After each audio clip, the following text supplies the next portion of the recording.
여러분 환영합니다.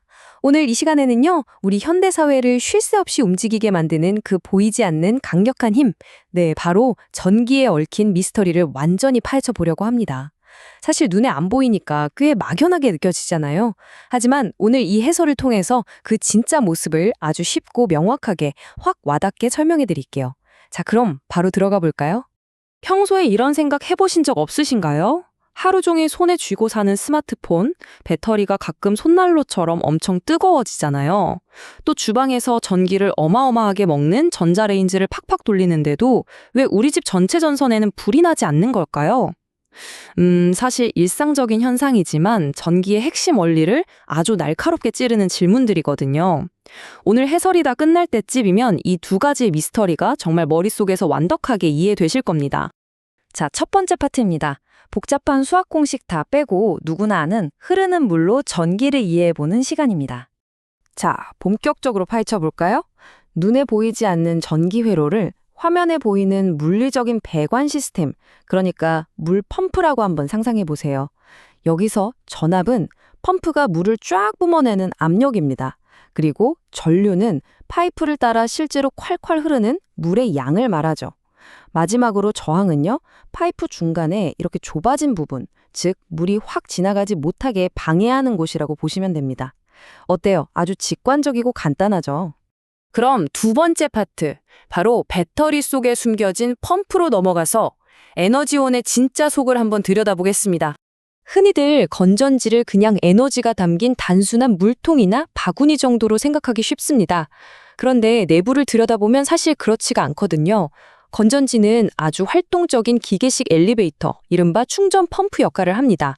자연적으로 흐르려는 방향을 거슬러서 전하를 억지로 높은 곳까지 쫙 끌어올려주는 거죠. 이렇게 전하를 강하게 밀어내는 힘을 우리는 기전력, 영어로 EMF라고 부릅니다. 여기서 우리 처음 했던 질문으로 다시 돌아가 볼까요? 스마트폰, 왜 뜨거워질까요? 펌프 내부를 자세히 보면 톱니바퀴들이 막 맞물려 돌아가면서 빨갛게 열을 내고 있잖아요. 사실 모든 현실 속 배터리는 내부에 이런 미세한 마찰, 즉 내부 저항이라는 걸 품고 있습니다. 배터리가 에너지를 힘껏 밀어낼 때 이 저항이랑 뻑뻑하게 부딪히면서 자연스럽게 열이 발생하게 되거든요.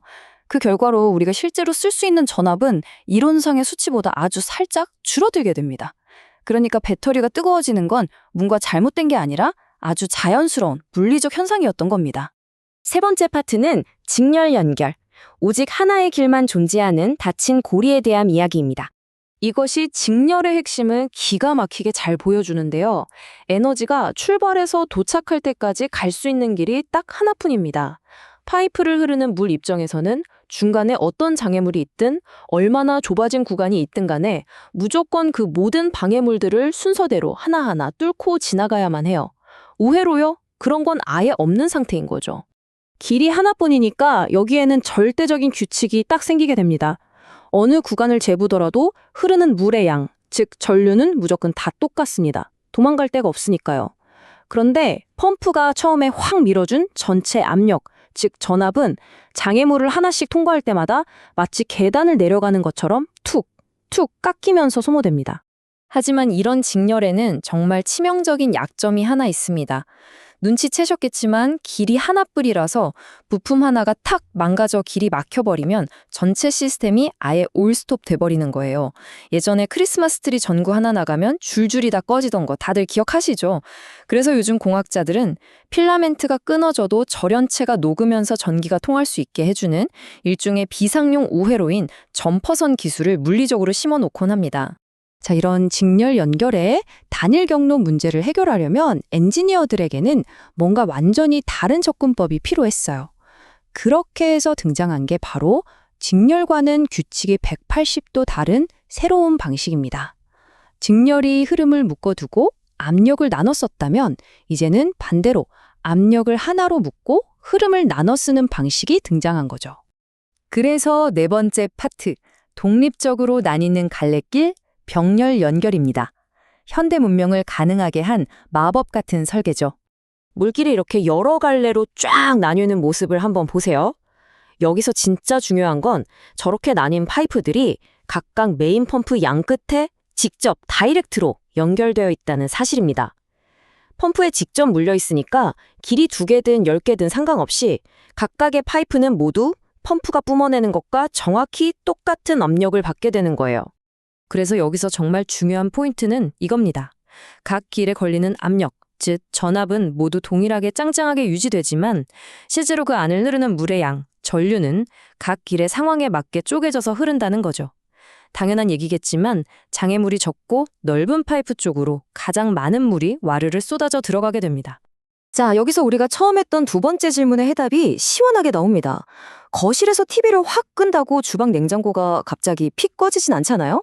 왜냐하면 우리 집안의 모든 가전제품은 메인 전원으로부터 각자 완전히 독립된 자기만의 전용 파이프를 하나씩 따로따로 가지고 병렬로 연결되어 있기 때문입니다. 서로 눈치 볼 필요 없이 완벽하게 독립적으로 움직이는 거죠. 재미있는 건 이 병렬 연결이 집 전체 같은 거대한 규모에만 쓰이는 게 아니라는 거예요. 3단으로 밝기가 조절되는 작은 전구를 뜯어보면 그 안에도 각기 다른 길로 작동하는 2개의 필라멘트가 병렬로 쏙 들어가 있습니다.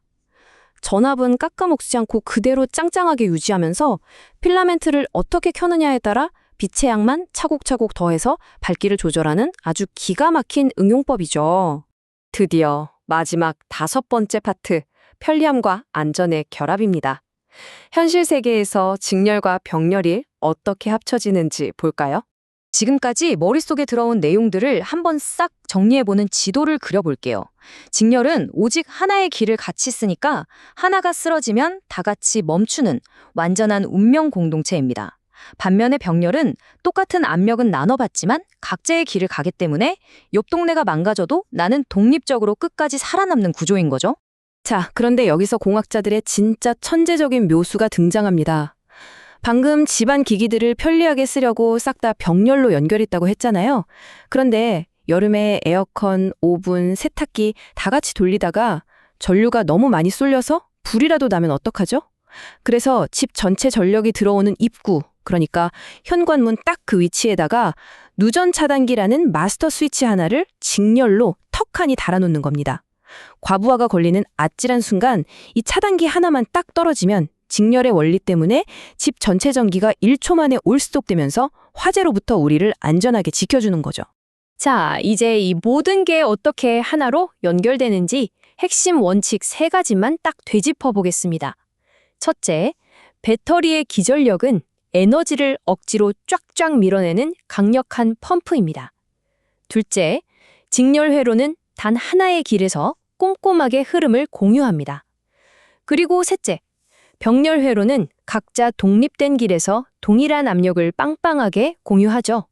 우리가 본 아주 작은 배터리 속 원리가 거대한 도시의 불빛으로까지 이어지는 이 과정, 정말 매력적이지 않나요? 방금까지 살펴본 물과 파이프, 그리고 펌프의 이 단순한 규칙들이 수천, 수만 배로 쫙 확장돼서 지금 여러분이 계신 그 방을 밝히고 나아가 이 거대한 현대 도시 전체를 숨쉬게 만들고 있는 겁니다.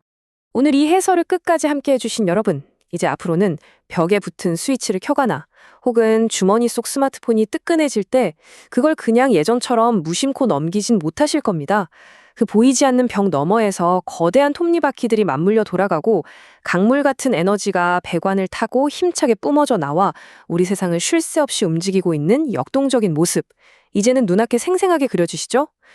늘 이 호기심을 잃지 마시길 바라면서 오늘 해설은 여기서 마무리하겠습니다.